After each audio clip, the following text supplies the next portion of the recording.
Realize what a threat Iran was. The question is whether or not they wanted to do something about it. But the now former chief tasked with counterterrorism efforts disputes that. In a social media post announcing his resignation, Joe Kent says Iran posed, quote, no imminent threat to our nation, and claims the president was drawn into war by Israel. Trump says he's glad Kent is leaving his administration. When somebody is working with us that says they didn't think Iran was a threat, we don't want those people. But Britain's national security advisor is backing up Kent's claims. Tehran made a, quote, surprising offer in the final round of nuclear talks that he believed would have prevented the war. Trump says the U.S. doesn't need the help of the U.K. or any other NATO allies. They don't want to help us, which is amazing. I mean, amazing. And I didn't do a full court press because I think if I did, they probably would be. But we don't need help. The new questions surrounding the start of the war come as Trump has reportedly avoided negotiating an end to the fighting. 6 people with knowledge of the plans tell NBC News President Trump is presented regularly with options to end the war, but so far he hasn't acted. Democrats say the Trump administration is bracing for an open-ended conflict. It seems like they're always a few hours away from hanging the next mission accomplished sign around here, and we continue to suffer, and now we're going to be stuck with the bill. Many Americans hope the war's end could mean lower energy prices. Gas is up nearly 80 cents a gallon. The president says the pain at the pump is worth long-term stability in the Middle East. As soon as that war's over, which will be soon, your prices are going to drop like a rock.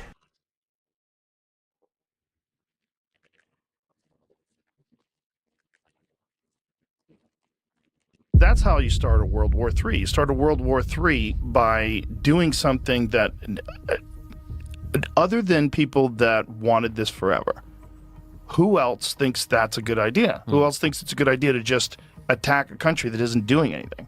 They haven't done anything. Like, if you have proof that they've developed the depleted uranium and they've got it up to a point where they've got it to what percentage does it have to be? Like, they're at 60, right? But that's way more than you need. Way more than you need, right? So it shows that they're at least ramping up their production where it's possible to get it to whatever it needs to make it. That's way more than you need for civilian use. Right. But that's still, it's not clear that that justifies an invasion when North Korea has nuclear weapons. Right. Yeah. Right? It's like, are we just trying to prevent them from ever getting to a point where they're like North Korea? Who the f is worried about North Korea? I think the difference, as you correctly said earlier, is these people are very different to the North Koreans, right? North Korea wants to be left the f alone. Iran does not want to be left alone. Iran wants to dominate the region. That's why they fund Hamas. It's why they fund Hezbollah. It's why they fund the Houthis. It's why they are doing shit. That's why the Gulf countries and Israel are very worried about them, right? So that's the difference, I think. And then there's the, some of the people we've had on the show who are Iranian have talked about the what is it called, 12 Shia Islam? Is that I can't remember the details, but basically they have a kind of messianic vision of what's going to happen, and they believe that when the world ends, that's when the prophecy will be fulfilled. You don't want those guys with nuclear weapons. Right. That's a good point. Yeah. So from that perspective, it's different to North Korea. And so that's, I think that's part of the thinking. But your point is interesting to me about the fact that this doesn't reflect what people, as we're not Americans, but it doesn't seem to have been part of the policy platform of the Trump election at the last election, right? No, not at all. But I do think there is some kind of strategy behind all of this, and I'm very curious what that is. Because I guess if you think about it logically, you would say, well, is it an attempt to effectively push back against China and Russia infiltrating all these countries, right? China and Russia were very close with Maduro in Venezuela. Very, very, like Francis is saying, Hezbollah training camps, Island Margarita. Where was the oil going, right? Same with Iran. I mean, Iran sells its oil to China. And sends suicide drones to Russia to use in Ukraine. So maybe it's that. Maybe the strategy is you're trying to push back against Chinese and Russian influence in all these countries because you can't attack them directly, right? Yeah. It just seems so insane based on what he ran on. I mean, this is why a lot of people feel betrayed, right? He ran on no more wars. and these stupid, senseless wars, and then we have one that we can't even really clearly define why we did it. Well, but he said he's against endless wars. Well, they're Running all, against endless wars. listen, man, they're all endless. Did Well, if we you ever put- hear Rumsfeld talk about Iraq when it first happened? Tell me. They were talking about like 6 weeks. 6 weeks. Oh, yeah. 6 weeks. Yeah. But they put, that was ground force, and I know that they've not ruled that out. For me, that would be. They have? They have not. Oh, My understanding is no, that I'm they have sorry. not. Yeah. I thought you said and now. Yeah, Have now. no. But they don't seem eager to go into. I mean, I criticize the Venezuela action because I sort of was like, how are you possibly going to run Venezuela? And then I think a little bit more time passed, and I was like, oh, they're not going to try to run Venezuela. Like, that's not what this is. They just wanted to take over the oil. Yeah, and even there, I mean, the oil, it's not significant at any global level. It's hard. I don't even think it's really about the oil. I don't think it's about the oil. I don't think it's about the oil in Iran either. Well, the oil reserves are significant. It's just the type of oil and how to extract it is extremely difficult. Oh, it's the worst, Joe. It's in the like the big abundant reserves are in the Amazon. So you're talking about what a nightmare. It's super far away. It's terrible. You had a guerrilla conflict. If you had a guerrilla conflict break out around those oil facilities, I mean, it's already more expensive because you have to heat up that particular type of, it's really heavy oils. To heat it up to get it out of the ground, then you have to heat it to transport. It's a total nightmare. And as a conservationist, I would say that would be the last place I'd want to see us getting oil from. There's a lot of other places that have oil. We shouldn't be going into the Amazon. So what, if anything, makes sense to you about this attack in Iran? I don't know that I'm not sure what I think of it. I mean, I don't like it. I mean, the whole older system was that you had this international, the Security Council would have to agree, the Congress would have to agree. That's all gone now. I mean, it's just a totally different. This guy is just acting. He says he's not getting where they want to get in the negotiations with the Iranians, so he says we have some leverage over you and we're going to use it. But clearly Israel wanted this. Israel has its own motivations, I think. Yeah. But I think it's not quite accurate to say that. I just don't think I think all the evidence shows that Trump is his own man and he is the president, and like literally he couldn't even give Elon the battery subsidy that he wanted. You know what I mean? It's like, I get that. I've never seen a politician act that independently. A president act that independently. So I'm skeptical of.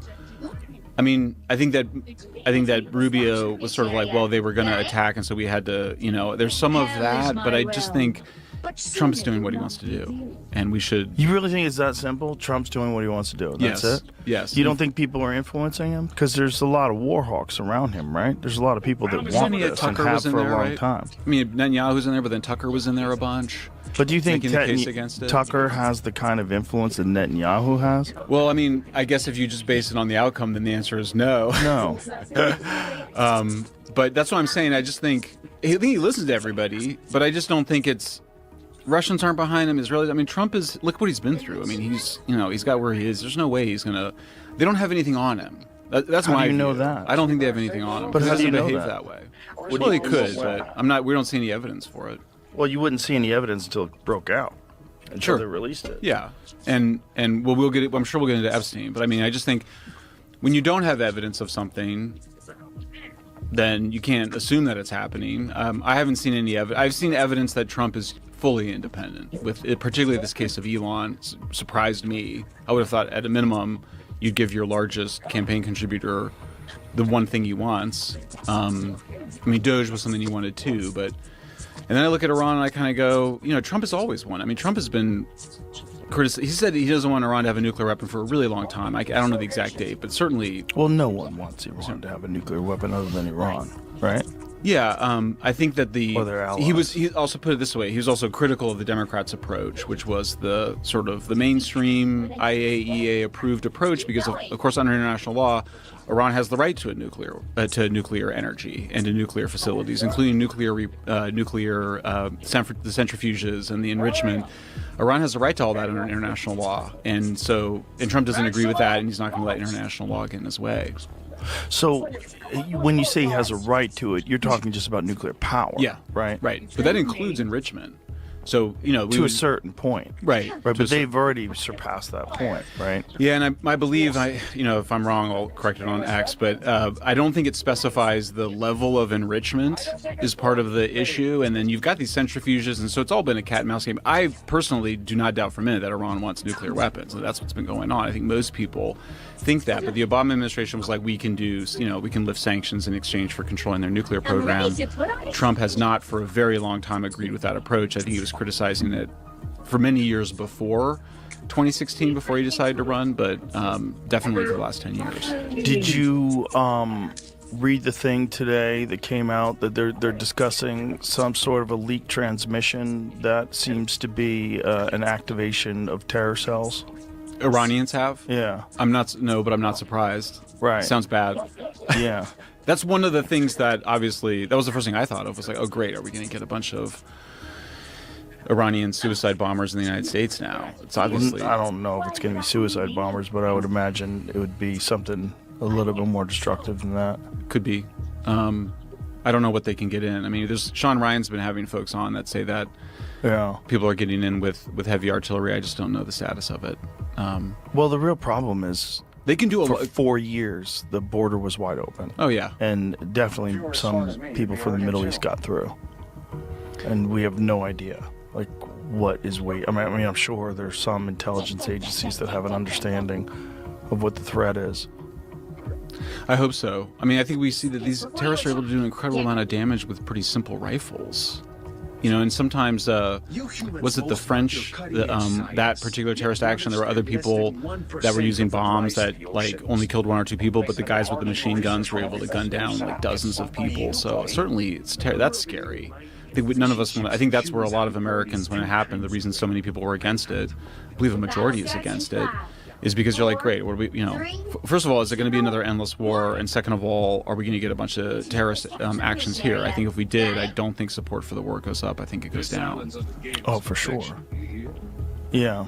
I mean, the whole situation internationally has been so tense already with what's going on in Gaza, with what's going on in Ukraine. It's like, and to add this to the pile, it's like, I mean, it genuinely feels like there's a real possibility that we might be entering World War III.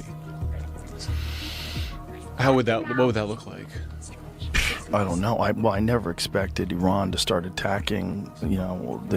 They launched bombs into UAE, Dubai. I mean, where else? I think they expected that, though, right? I mean, it makes Iran looks pretty isolated. I mean, I will say, I was totally, obviously, maybe not obviously, but very much on the left and was opposed to all the stuff Reagan was doing. I remember even in the 80s. But it's like he really did. I'm not going to say he was the only reason. There was obviously a bunch of weakening within. But I mean, he really did push back against communism. He challenged the entire foreign policy establishment on the basic view of just, of just kind of keeping it, keeping the communists where they were, and instead Reagan really pushed back against it and said there's got to be regime change. It sort of almost had a moral, certainly there's a defense buildup, but a moral argument, and I think it had a big impact, and to bring down communism. So the Iranian, I'm obviously have very mixed feelings about it, especially when you're in a moment of just such incredible chaos like we're in now. I tell my students, I'm like, you get to live through one of the most interesting moments in history, certainly in the last 80 years, because the entire paradigm where the United States had these allies and everything's going to go through the Security Council and we're going to try to make it to the UN and there's got to get agreements and all this stuff, that's just gone. I mean, it's gone to the part where they don't even, where you're kind of like, what's going to happen inside Iran? They're like, that's not our concern. We hope that there's an overthrow of the government, but we're not going to necessarily commit to that. Well, they're also calling on the people to rise up, which is, I mean, look at what they did with the protesters. I mean, they killed thousands of people. It seems like they've been preparing for this for a long time. The Iranians? Yeah. They're dug in. Now it's the son, and he's just he represents the IGRC, the security forces. I mean, it's their guy. I mean, it's what you would do. It's rally around the flag. It's classic. What happens? And so, but you never know. I mean, these guys then might just negotiate more what the Trump administration wants. And I think the Trump administration is like, we'll just keep killing your leaders until we get somebody in there that will make a deal with us. I I think that's how Trump thinks about it. Really? That's my best guess. You're smiling. Do you think this Because it's funny. Because it's so Joe. It's just like you just look at all the think tanks and all the white papers and the State Department and the planning and whatever, and it's just like Trump's just he's going to listen to Tucker, he's going to listen to Netanyahu, and he's going to decide what to do. If you enjoyed today's video on Anonymous Official, leave. Your boy Gambit ain't used to saving time and space. He's just a simple thief at heart. A thief, huh? Genuinely humiliating. There is no plan, says Adam. Let's check it out. If we ever needed help, they won't be there for us. I've just known that for a long period of time. We have some that are really enthusiastic. They're coming already. This isn't need. Need would be one of the big boys. If we need their mine boats, or if we need anything, any piece of apparatus that they may have because of a situation that they have, they should be jumping to help us. We want them to come and help us with the Strait. My attitude is we don't need anybody. We're the strongest nation in the world. We have the strongest military by far in the world. We don't need them. We don't need them. If we ever needed help, they won't be there for us. We need some help. We don't need any help. Now he's claiming that Iran is being unfair because they're fighting back. So it's a little unfair. You know, you win a war, but they have no. You know, you go through and you win this war, and the other team, they just didn't get the memo. They're still fighting. It's Mr. Trump already declared victory, guys. What are you not getting? Right to be doing what they're doing, but they have no right to be doing what they're doing. How dare they defend their country? Hitting them very hard, and today is a big day. We're pounding a certain area that has very much to do with the Strait, and I think we'll get it going very soon. So it's a little unfair. You know, you win a war, but they have no right to be doing what they're doing. It's a little unfair. You know, when you win the war, they have no right to be doing what they're doing. Justin Trump says Iran war is a game of chess. This guy is just going off the rails.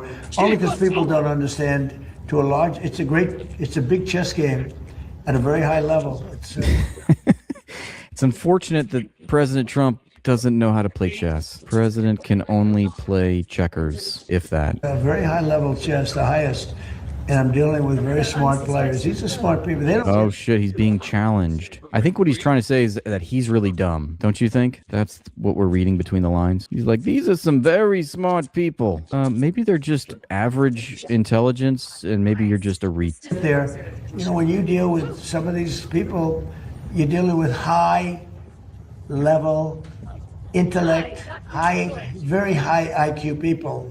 Much more. The Iranians are very high IQ people, aka Trump admits that he's outmatched and he's a dumb clown. President Trump says he thinks he'll have the honor of taking Cuba. He says, I can free it or I can take it. I can do whatever I want with it, actually, to tell you the truth. They haven't been back in like 50 years or something. Thank you, Nicola. Largely come from Cuba, and we'll see what happens. They were asking me about that. They want to go back. Not only Fanjul, a lot of Cubans have said, "Oh boy, would they love to go back." I think Cuba, I don't know, it's in its own way, if tourism and everything else, it's a beautiful. Yeah, YouTube is noticeably and usually a little censorship troll, unfortunately, for your comments. Beautiful island, great weather. They're not in a hurricane zone, which is nice for a change. You know, they won't be asking us for money for hurricanes every week. But I think Cuba. Why would he say that Cuba's not in a hurricane zone? All my life I've been hearing about the United States and Cuba. When will the United States do it? I do believe I'll be having the honor of taking Cuba. It's such an honor. Thank you, Cubans. That's a big honor. Taking Cuba. Taking Cuba in some form, yeah. Taking Cuba. I mean, whether I free it, take it, I think I could do anything I want with it. You want to know the truth? Oh my God, he's treating Mr. Trump. This isn't one of your Epstein clients. I could do whatever I want with it. He's so grapey, isn't he? He treats the world like it's one of his little calendar girls. A very weakened nation right now. They were for a long time. Donald Trump, Iran, or neither Iran nor Cuba is a 13-year-old girl. You do realize that, right, Donald Trump? Very violent leaders. Castro was a very violent leader. His brother's a very violent leader. Extremely violent. I hate this man so fucking much. Everything that comes out of his goddamn dumb mouth.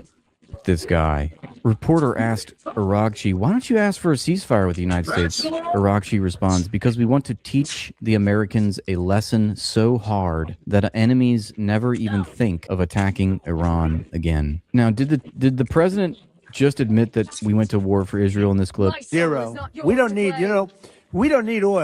We have all the oil we need for ourselves. It's one of the great assets that we have. We have more than double what anybody else in terms of oil production. We're at more than double any other country. So we don't need it, but we did it. It's almost, you could say we did it out of habit, which is not a good thing to do. You sound like a drug addict, Mr. President. But we did it because we have some good allies. Yeah, we go to war out of a habit. We're just addicted. We can't stop ourselves. There we have some great Middle Eastern countries there, Israel there. So we did it for a lot of reasons. But zero. We don't.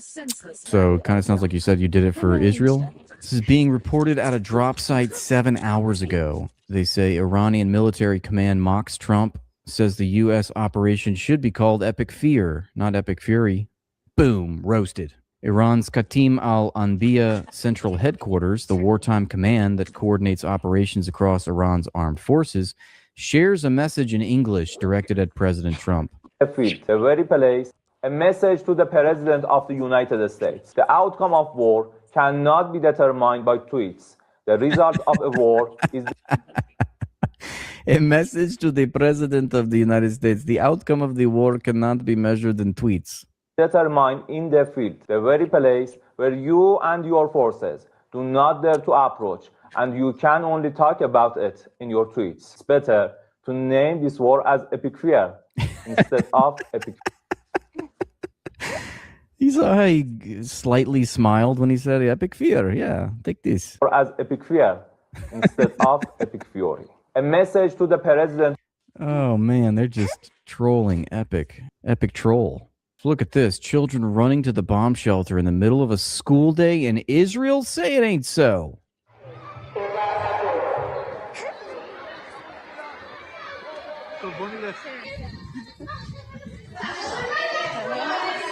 Was that Noah Tishby?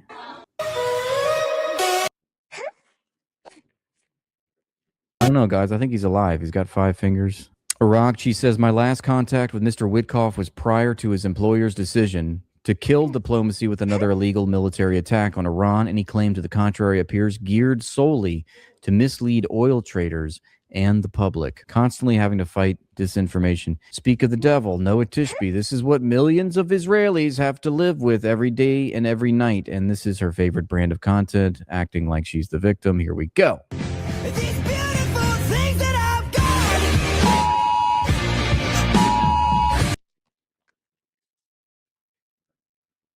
I trolled her a little bit. She sucks. She's always doing that. We keep making them have to prove he's alive. That's exactly my point. This is an odd retweet from Mark Levin, that despicable creature, on March 8th. Levin is one of Netanyahu's closest allies in the United States. Benjamin Netanyahu, he says, will be remembered. Actually, this is a retweet from I guess, who is this?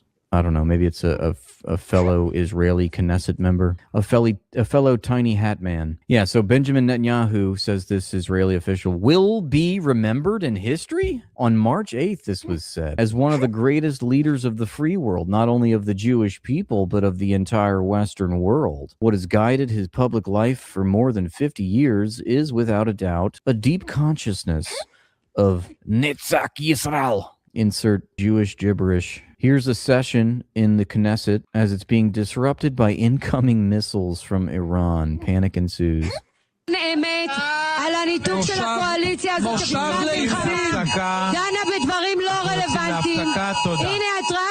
Attention Knesset members, please grab your bagel and head to the nearest exit and get back in your hole. שמלמדת על הניתוק של הקואליציה. בושה וחרפה שאתם דנים. אמת על הניתוק של... Oh no, not our fellow tiny hats running from God's plan. I hate that. Mr. 2-inch Hammer? That's funny because that's your mother's nickname for me. I won't tell you why. Actually, that's not probably a good nickname for me, come to think of it. Ali Abunimah of Electronic Intifada says he's not only trying to convince us he's alive, he being Netanyahu, but who can believe anything this dead liar says? He's also trying to mimic the popularity. This is a good point. He's trying to mimic the popularity and humility of Iran's leaders, who appeared fearlessly in the streets despite this deceased genocidal monster's efforts to murder them. That's a good point. Here's another post from Dr. Morandi. He says the Epstein Coalition has done an excellent job in destroying many hundreds of decoys, including fighter jets, missile launchers, and helicopters that were deployed in extraordinarily large numbers over the past year. No one imagined Epstein Coalition pilots were that naive, and yet... The hand of heaven is here. Show some respect. Now, I got a bench for this match.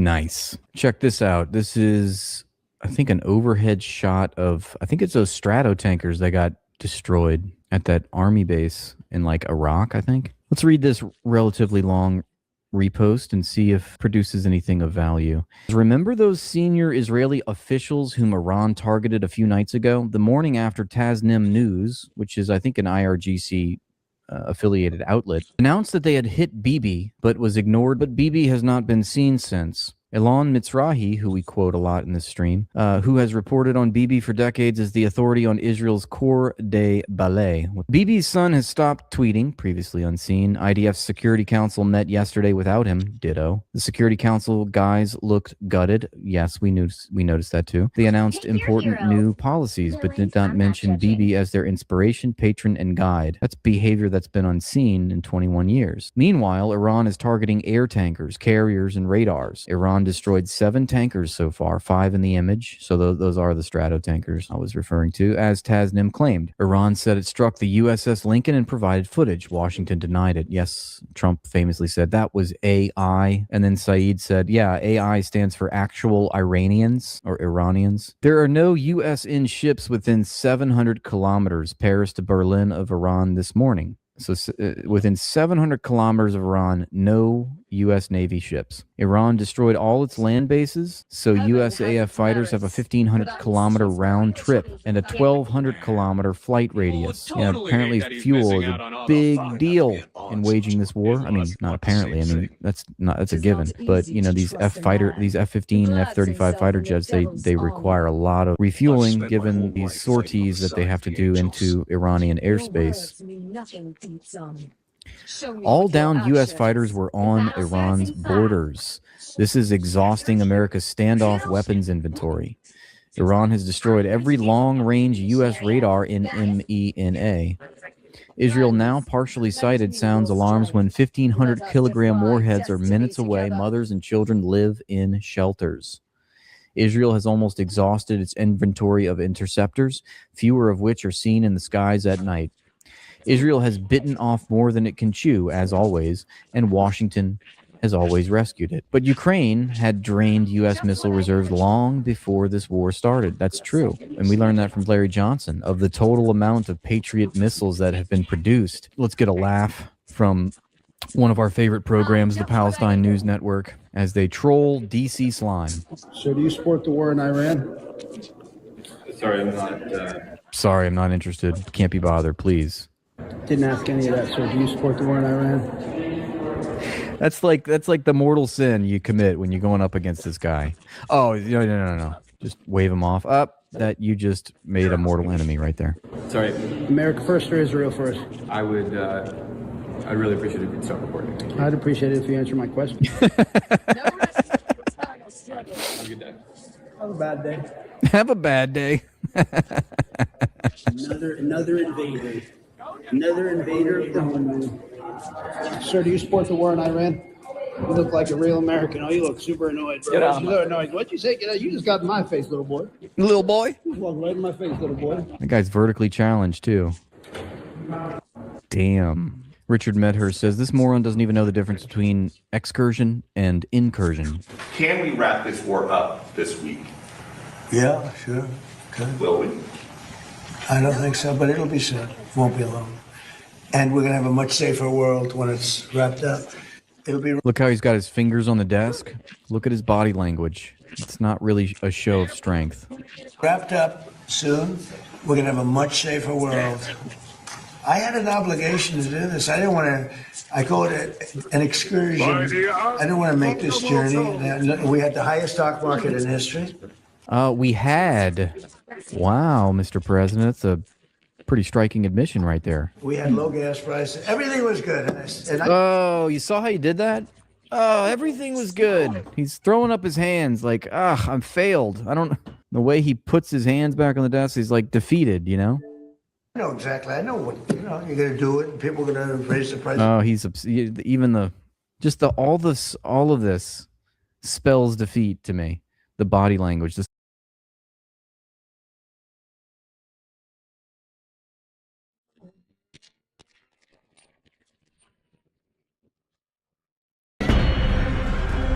Beneath Iran's mountains, a shadow arsenal waits, hidden from satellites, shielded from airstrikes, ready within minutes. For decades, Tehran has been building not just missiles, but an underground war machine. What military analysts call missile cities are buried deep below the surface, designed for one purpose: survive the first strike and answer with overwhelming force. As tensions with Israel and the United States simmer, these tunnels have become the backbone of Iran's deterrence strategy. This is the story of how underground networks became one of the most powerful weapons in the Middle East. The roots of Iran's missile strategy trace back to the brutal years of the Iran-Iraq War. Iraqi missiles rained down on Iranian cities, exposing Tehran's inability to respond in kind. The lesson was harsh. Without long-range strike capability, Iran was vulnerable. Out of that war emerged a doctrine built on self-reliance. With limited access to Western weapons systems, Iran turned elsewhere. Assistance from countries such as North Korea and China is widely believed to have shaped the early phases of its missile development. By the 1990s, Tehran had begun transforming imported Scud-based technology into indigenous systems. What started as adaptations slowly evolved into domestic production. And alongside missile development came something equally critical: concealment. Because in modern warfare, survival is everything.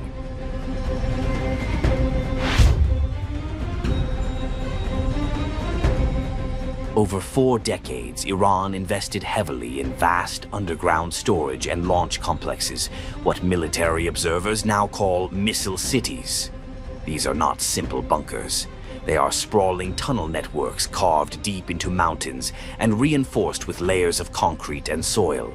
Inside, missiles are stored, transported, fueled, and prepared for launch, all beyond the view of satellites.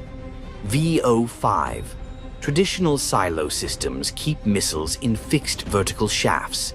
Iran uses those too, but its innovation lies in mobility underground. In several facilities, missiles are positioned on rail tracks. They can be moved quickly through tunnels and brought to hidden launch hatches. Analysts sometimes describe it as a missile magazine. One launches, another rolls forward, then another. Small surface openings remain sealed and nearly invisible until the moment of activation.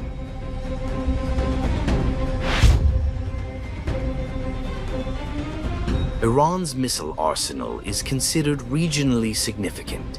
Medium-range ballistic missiles such as the Shahab-3 and the Sejil are believed to have ranges approaching 2,000 kilometers. That puts much of the Middle East within reach, including Israel and US bases across the Gulf. Iran demonstrated aspects of this capability in 2020. Following the killing of General Qasem Soleimani, Tehran launched ballistic missiles at US bases in Iraq. The strikes signaled